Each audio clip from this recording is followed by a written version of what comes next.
If Ohio State improves in every area of the game now, they'll be ready for the biggest tests of the season.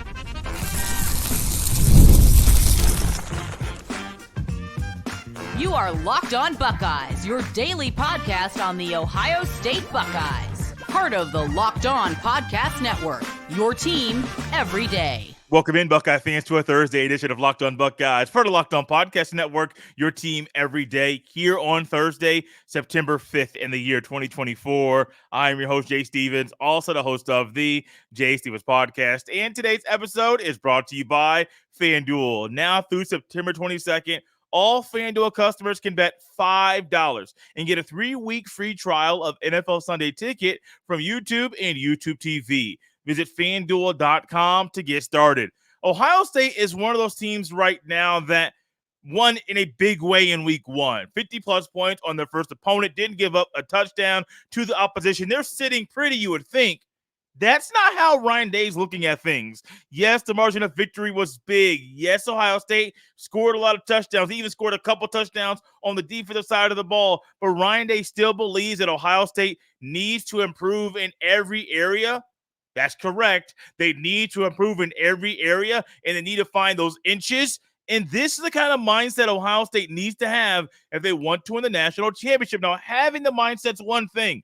Being able to say, this is my focus, this is my mindset, that's one of the steps. Maybe the first step is actually acknowledging or actually capturing that mindset.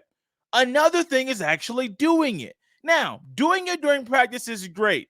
If you get to the game on Saturday, no matter what time the kickoff is, and you're saying, well, I did it in practice, but for some reason in the game it doesn't translate, that's an issue. The one luxury the Buckeyes have this year is not only are they able to do some things in practice and then turn around and do them in the games, they're led by vets on both sides of the ball that they've been around the block. They've been the guys in practice that do things well, but some of them don't translate to a Saturday afternoon in the fall. That's the reality. Now, when you have Howard and Judkins and Henderson and Tuimoloau and Sawyer and Burt, they're policing each other. They're policing the team. Yes, Knowles and Kelly and Day, they are the coordinators and the head coach. They run practice. But even then, when you have your own peers holding each other accountable, that's a huge element to Ryan Day saying, hey, we need to improve in every area of our game. And this is something that I think Ryan Day is realizing as he is taking a different view of the team, not being the guy really running the offense. He's more of the overseer, and also Day's experience. He understands the massive opportunity in front of Ohio State this year, not just this weekend to capitalize and improve, but this year as a whole. This is one of those years that Ohio State has been building towards for quite some time. Ever since 2019, I know 2020 they went back to the national championship, but 2019 was Ryan Day's best team that he ever coached at Ohio State, and that team was good enough, didn't actually win it, but they had the type of players that were national championship caliber players. However, in the biggest game, they didn't make the plays at the end to win the game. That's the reality of it. And so for this year, I know you got Western Michigan after Akron. You got an off week. You got Marshall, really soft up front, really weak non-conference, which really helps Ohio State do their goal, accomplish their goal, and work on the little things.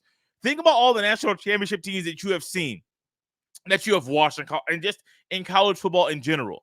From the Miamis, from Nebraskas, you're able to go to BYU or Colorado, want to go back a little bit further, to Georgia or Clemson in the 80s, even Georgia and Clemson most recently. What is something that sticks out about teams that win national championships? They focus on the little things, and they can do it against opponents like Western Michigan. There is no reason why Ohio State should not go into the shoe on Saturday night and blow out Western Michigan. They can easily hold them to not scoring a touchdown, and they can easily score 50 points against Western Michigan. Reality, I believe last weekend the offense only scored 5 touchdowns. 2 of them went to Jeremiah Smith. Now, that's not a knock to Jeremiah Smith. That just goes to show you with the score, was it 52-6? I forget the final. I think it was 52. Yeah, 52-6 was the final score. You had a scoop and score by Ransom. You had a pick six by Gabe Powers. That's 14 points right there. And then you add in a field goal. That's how you get to 52. Ohio State's offense can fix some things, can work on things, and those show up this weekend against Western Michigan. We'll talk more about Western Michigan later on in the show with regards to what they might do or what areas that Ohio State can exploit that Western Michigan has in this year in their team. However, this weekend is not about Western Michigan. It's not about Marshall, and truly it wouldn't be about anybody else but Ohio State. No matter who's on Ohio State's schedule, Ohio State is good enough to beat them. Now, the luxury is you're not playing Oregon this weekend. You're not playing Michigan this weekend. You're not playing Penn State this weekend. You're not playing those schools on Saturday. So you have a little bit of time to improve, but Ryan Day understands. We got to work on improving the little things now. All of the little things in every area. Because if we don't, if we wait until the middle of October to prepare for that Penn State game and work on some of those little things that could be massive things that game, it might be too little too late. I literally talked to a high school football coach recently that I in the area covered the game for them last weekend. But in the preseason, the coach said they do a segment called Controlled Chaos at the end of practice. Now, last year he implemented it in October, and they ended up losing the sectional championship game for them to move on to the regional round of the tournament.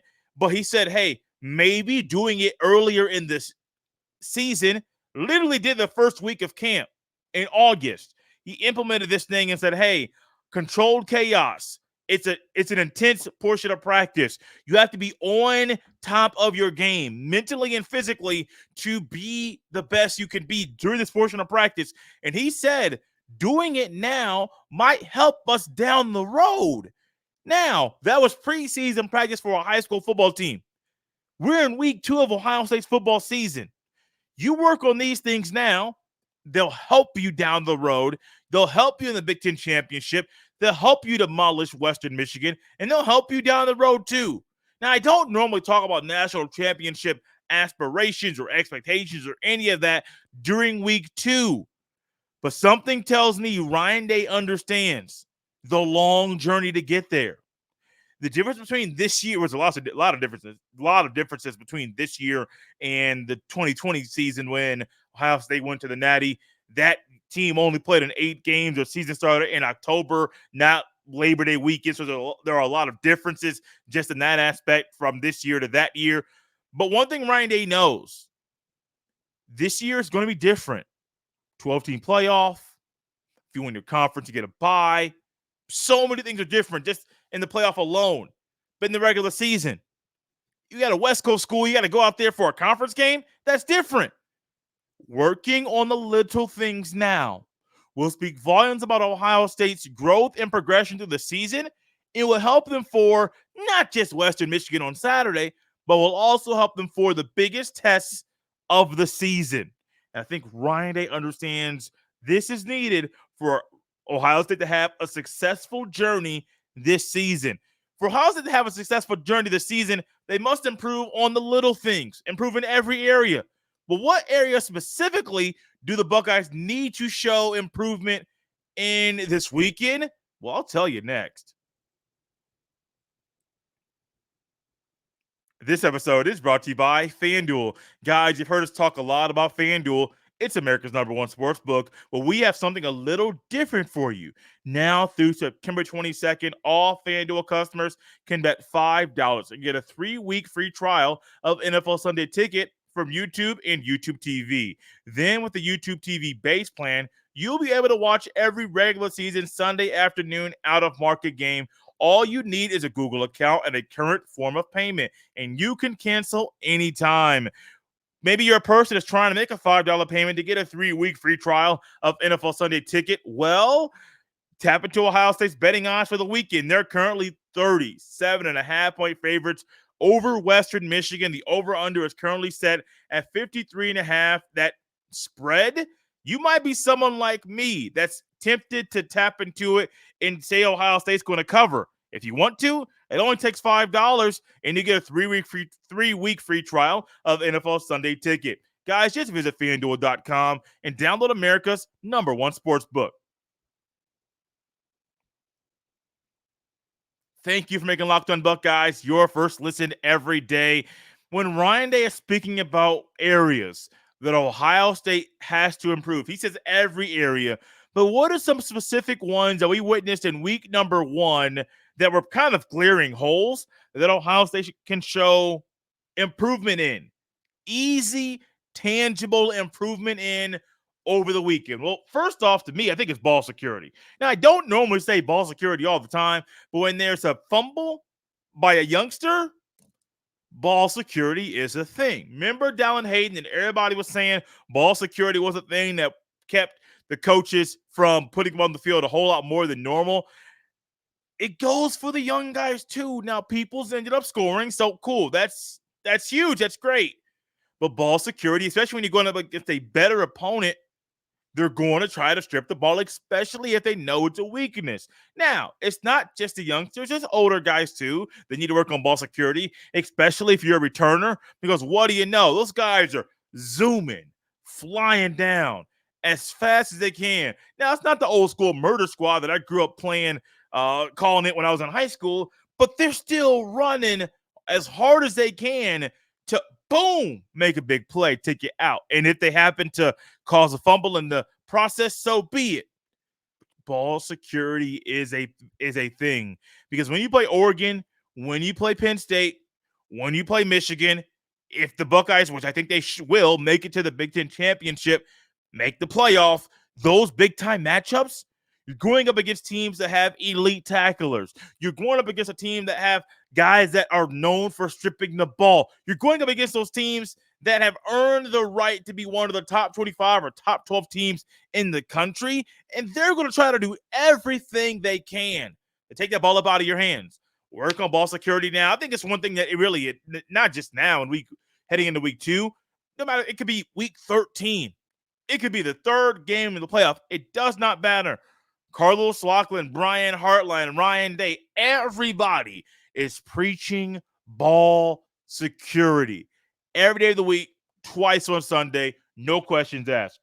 The other one is missed blocks. Now, the reality is, if you're doing something with somebody for the very first time, it's not going to be as pretty as it'll be in the 5th time, the 6th time, or 7th time. So think about the groups you've been a part of.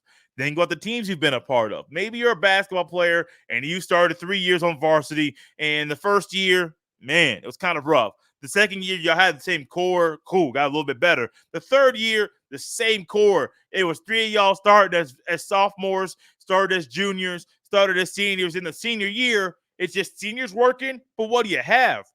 You have a unit that knows each other so well, that has created chemistry, has been in the lab and whipping stuff up together that the opposition cannot solve. That type of thing takes work. Ohio State last week had a new offensive line. None of the guys on the O-line had ever played next to the guy to the side of them. So what do you expect? Literal growing pains. Some issues. Early, maybe often. Now, what also do you expect if the same group starts this weekend? Donovan Jackson is still day-to-day. Cody Simon is still day-to-day. So we're not exactly sure if they're playing or not. So let's just say, for conversation's sake, the Buckeyes roll out with the same offensive line as last weekend. What should you expect, though? Better blocks, more consistency, more continuity. Things flowing a whole lot better and earlier in the game. Speaking of earlier in the game, Ohio State must get off to a faster start. Must get into a rhythm a little bit earlier. They must. Absolutely must. It might not bite them this weekend. Actually, I think if it did, it would be, you got some big problems. But it might not bite them this weekend. But when you're playing maybe Nebraska, maybe Indiana, those lower level teams where you can beat them, but if they just have one of them monster days, they could come back and beat you. This stuff matters. You fix it now. You work on it now. It'll help you even down the road against lesser opponents, and maybe they're just having a day. Maybe they're just having one of those days that can't nobody stop them because they're just in the zone. Well, what you can do is work on the blocks now. It'll help you down the road. Also, drop passes, and really on defense, just being tighter on defense early.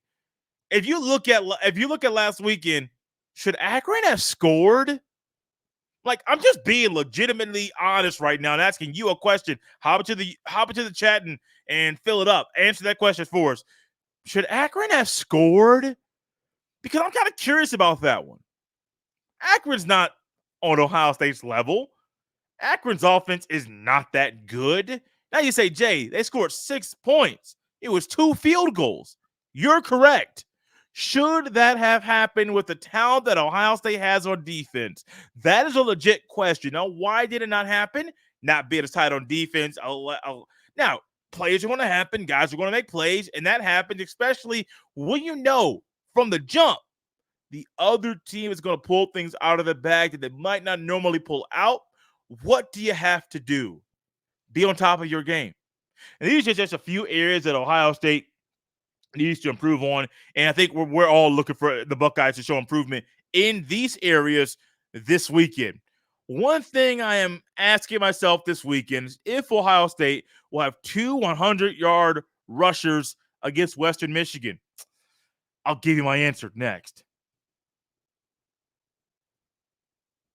This episode is brought to you by LinkedIn Jobs. When you're hiring for your small business, you want to find quality professionals that are right for the role. That's why you have to check out LinkedIn Jobs. LinkedIn Jobs has the tools to help find the right professionals for your team faster and for free. LinkedIn isn't just a job board. LinkedIn helps you hire professionals you can't find anywhere else, even those who aren't actively searching for a new job but might be open to the perfect role. In a given month, over 70% of LinkedIn users don't visit other leading job sites. So if you're not looking on LinkedIn, you're looking in the wrong place. On LinkedIn, 86 of small businesses get a qualified candidate within 24 hours. Hire professionals like a professional on LinkedIn. Post your job for free at linkedin.com/lockedoncollege. That's linkedin.com/lockedoncollege to post your job for free. Terms and conditions apply. Thank you for making Locked On Buckeyes your first listen of the day. If you'd like to become a Locked On Buckeyes insider and get the text, hop into the show notes of this episode, click the link, join the subtext. It's a 14-day free trial, and it's a short fee after that. And we have fun communicating about Ohio State, answering questions and polls all week long. So Ohio State right now, everybody knows their run game is going to be different. Everybody knows, including Chip Kelly. Once this bad boy gets in the midseason form, it's going to be scary for the opposition. It doesn't matter if it's Western Michigan or Marshall or Oregon or fill-in-the-blank school in Ohio State schedule. It's going to be scary. And so I'm thinking about this thing here, and I'm thinking about Ohio State, and I'm thinking about the run game, thinking about the offensive line, thinking about what Western Michigan did a week ago, and I'm sitting here asking myself, will Ohio State have 2 100-yard rushers this weekend? Now, I might want to say, Jay, why would you say 2 100-yard rushers? Why wouldn't you just say the name? Because maybe the guys I'm thinking about are not the 2 running backs, even though they are. I do think this weekend you can see a scenario that both Quinshon Judkins and Travion Henderson, it doesn't matter who the starter is. I don't care if Henderson gets a start or Judkins get the start. It doesn't matter. I firmly 100% believe that Ohio State will have 2 100-yard rushers. And when I went back and watched what Wisconsin did against Western Michigan, one thing was very, very clear. Western Michigan struggles to stop the run. Wisconsin is known for producing really good offensive linemen, really elite offensive linemen. Wisconsin, Iowa, Michigan, they're in that realm, especially of late, of producing really good offensive linemen. So last week, Wisconsin, leading rusher for the Badgers, Chaz Malusi, had 74 rushing yards on 19 carries, 3.9 yards a pop, 1 touchdown. You also had the backup, as my computer just went a little crazy, the backup running back did not have 100 rushing yards, but together, collectively as a team, Wisconsin had 196 rushing yards as a team last weekend. And I'm slowly moving forward to pull these stats back up. It was like the computer said, oh, no, this ain't working today. But one thing I do know is doesn't matter who the running back is for Wisconsin, Ohio State's backs are better. Ches Malusi, a good back. The other backup running back for Wisconsin is Tyree Walker.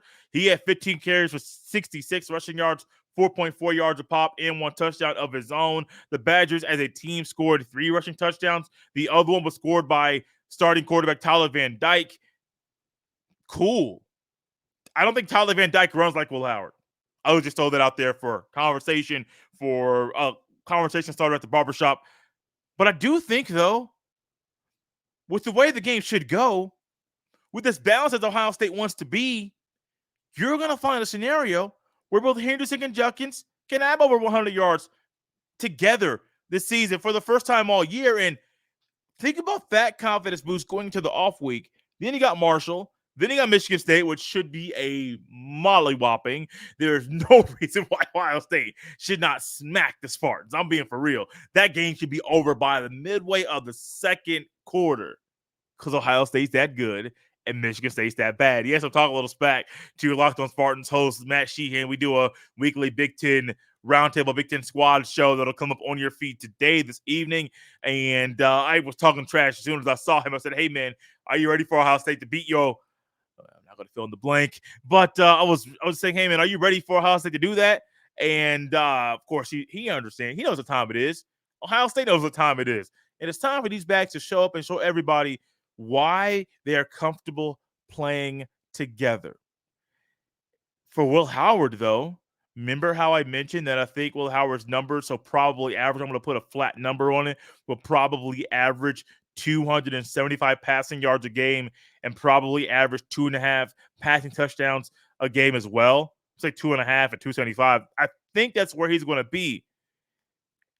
Yeah, he's going to be asked and he's going to be needed at times to make some big boy throws and to capitalize on third down like he did this past weekend and throw some balls on a rope and throw multiple dots. I mean, he threw some dots to Jeremiah Smith and they're saying, hey, JJ, if you got one-on-one, we're throwing the ball to you.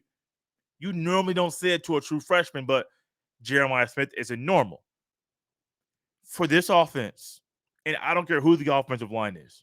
I don't care if they pull Carson Hinzman at center, if they put McLaughlin at guard. I don't really care what they do. This weekend, Western Michigan, they couldn't stop Wisconsin. Tyree Walker, Ches Malusi, good backs. They're not Quinshon Judkins, nor are they Travion Henderson. They're good backs. Ohio State's backs are better. Ohio State's running game will be better. Will Howard might scramble a little bit and do some things with his legs that, hey, if he needs to roll out, if he needs to move down the field and utilize his legs to get first downs because everybody is locked up, so be it. What will that do? Just open up running lanes for the two backs, number 1 and number 32 for Ohio State on the offense. That's what will happen. And I do think, though, it's time for it.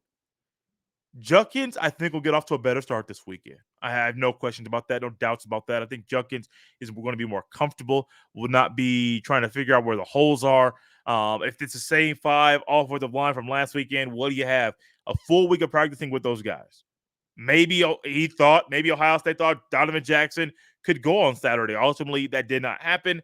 I don't know what went on behind closed doors and went on during practice. That's very, very, very, very, very close-knit. It rarely gets out. I don't know. One thing I do know is Ohio State should expect at least one of these guys to go over 100 rushing yards every game. No ifs, ands, or buts about it. And it could be Howard one game. They should have 100-yard rusher every single week. What is that going to do for Will Howard? Make his job easier.